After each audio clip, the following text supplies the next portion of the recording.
Aïdara Choualio, et puis qui? Tu as donné un autre là? Zawi sont des gens qui sont, selon toi, plus compétents que Jean-Louis Gasset. Bon, ça c'est selon toi. Selon nous, nos critères, Jean-Louis Gasset répond plus à notre besoin à la date d'aujourd'hui que ces personnes que tu as indiquées. Nous avons mis en place une équipe, je dirais, qui va faire du très très très bon travail. On doit prendre une compétence qui connaît le football. Et c'est ce que nous avons fait.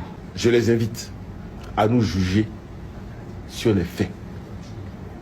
Je les invite à nous juger sur les performances. Jean-Louis Gasset. Ainsi donc, l'équipe ivoirienne, après avoir pris 4 buts devant l'honorable hôte américain du président de la République, est maintenue dans la course. Ainsi donc, le pauvre monsieur Jean-Louis Gasset, âgé de 74 ans, est reconnu inapte et remplacé par un autre entraîneur. À la lumière de ces changements d'entraîneur, quelle lecture devons-nous faire de l'organisation de cette CAN 2024? Eh bien, que nous sommes en Côte d'Ivoire et nous avons toujours été dans l'improvisation, dans l'incompétence. Nous sommes hautains. En plus, nos 11 n'ont pas compris que les infrastructures sportives mises à leur disposition lors de cette CAN ne leur conféraient en rien une quelconque compétence sportive sans détermination et sans stratégie sur le terrain. Cependant, elle montre l'habileté de son auteur, qui est le président Ouattara. Or, donc, vous êtes incapable, malgré tous les moyens mis à votre disposition, de remporter 2 matchs de suite. Vous avez péché par arrogance. Vous êtes prétentieux. Et ça, ce n'est pas nouveau. Cette CAN ne devrait pas nous apporter autant d'amertume, mais au contraire de la joie. C'est pour cela que vous avez été sélectionné et rétribué. Quant à l'équipe dirigeante, nous espérons qu'une seule chose, sa démission. Elle aura au moins le mérite d'avoir été la première équipe à démissionner en Côte d'Ivoire. D'une part, pour son propre honneur et pour sa dignité. Et d'autre part, pour se vanter un jour d'être la première équipe dirigeante à donner l'exemple, car la démission qui est vue comme une réparation de sa faute, de son erreur, de son incapacité, est méconnue dans mon pays, la Côte d'Ivoire. Nous sommes suspendus donc à vos lèvres et espérons que vous le ferez au cours d'une belle conférence. Comme meilleur troisième, vous allez sentir pour une fois ce qu'est la pression exercée sur le peuple. Merci et à bientôt. Merci infiniment. Bande d'incapables. Merci infiniment, chère mère. Merci pour ce bel éditorial. Et c'est la pure vérité que vous avez dit.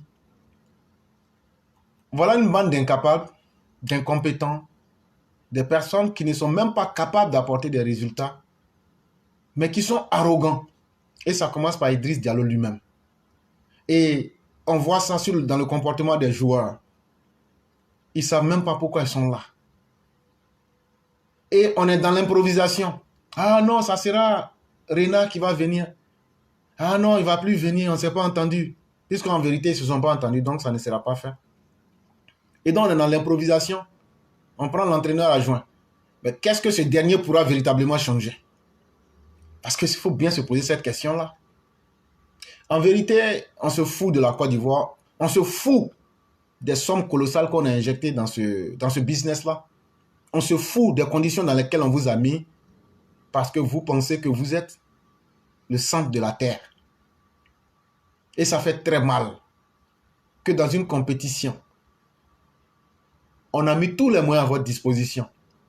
Mais vous partez vous comporter comme des vermines, comme des canailles. Ça fait extrêmement mal. Et ce que Mère Blanc a dit, c'est de la pure vérité. Si M. Idriss Diallo a ne serait-ce qu'une once de dignité, c'est lui le premier responsable.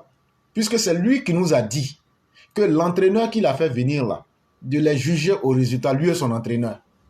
Mais si lui n'avait pas pris cet entraîneur, on n'aurait pas eu ce résultat. Et si on n'avait pas ce résultat-là, on ne serait pas capable de le juger aujourd'hui. Et donc, lui-même aussi doit se juger et assumer ses responsabilités.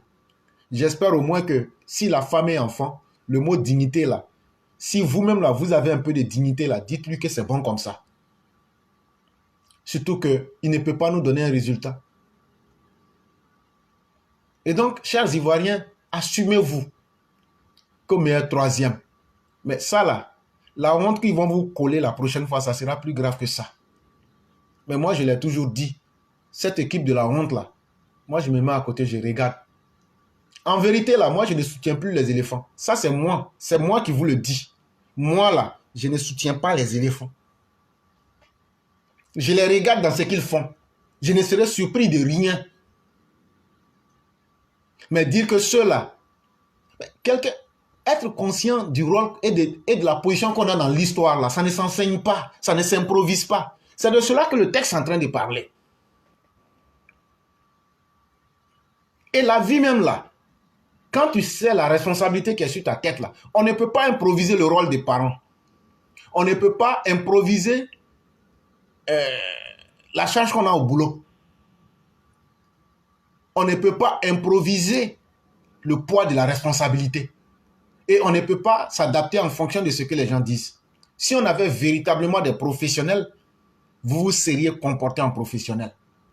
Si on avait des véritables sachants du domaine, Idriss Diallo ne serait pas dans la prestidigitation, ne serait pas dans l'esbrouf et ne serait pas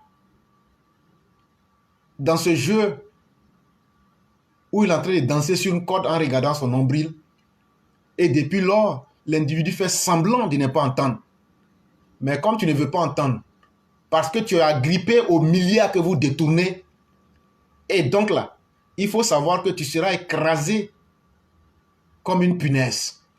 Parce que les punaises là, ça te perce et puis ça boit ton sang. Et donc là, il y a ces mandibules qui sont dans nos corps. Idriss Diallo est en train de sucer notre argent.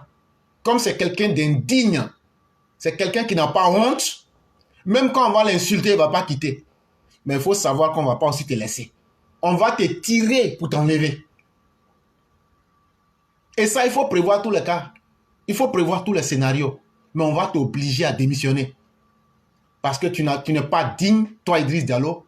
Tu n'es pas quelqu'un qui sait ce qu'on appelle la honte. Ta femme là, si elle c'est une vraie femme là, elle va te dire c'est bon. Même la cause de l'argent là, il ne faut pas aller dans le trou de WC. C'est bon comme ça. Tes enfants là, si ils ont honte parmi leurs camarades, ils doivent te dire papa, les gens nous ont trop insultés à cause de toi. C'est bon, il faut quitter. On sait que toi-même tu n'es pas digne. On sait que tu ne connais pas la honte. Mais il faut faire à cause de nous. On a trop subi. On sait que tu ne vaux rien. Mais on sait aussi que tu as beaucoup volé. On sait aussi que tu n'as pas peur de la honte. On sait que la dignité là, toi, tu es né le jour où la dignité a foutu le camp. Mais il faut démissionner. C'est tout ce qu'on te demande. Si le Côte d'Ivoire ne gagne pas cette CAN, est-ce que tu vas démissionner? Où est le rapport? Est-ce que j'ai été élu pour la CAN?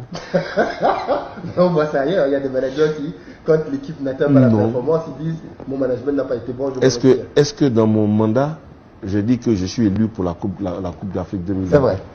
Faut pas, c'est-à-dire que là, c'est des questions de polémique et qui vont faire le buzz. Mais ça n'a aucun intérêt pour moi. Moi, je suis un manager. J'ai été élu sur un projet. Et dans ce projet, il y a plusieurs aspects. Oui. D'accord? Je veux pas en parler. Il y a les aspects formation. Il y a les aspects gouvernance, il y a les aspects football des jeunes, il y a les aspects football féminin, il y a les aspects organisation financière, il y a tous ces aspects-là. Et il y a la CAN. Donc, je ne me pas battu.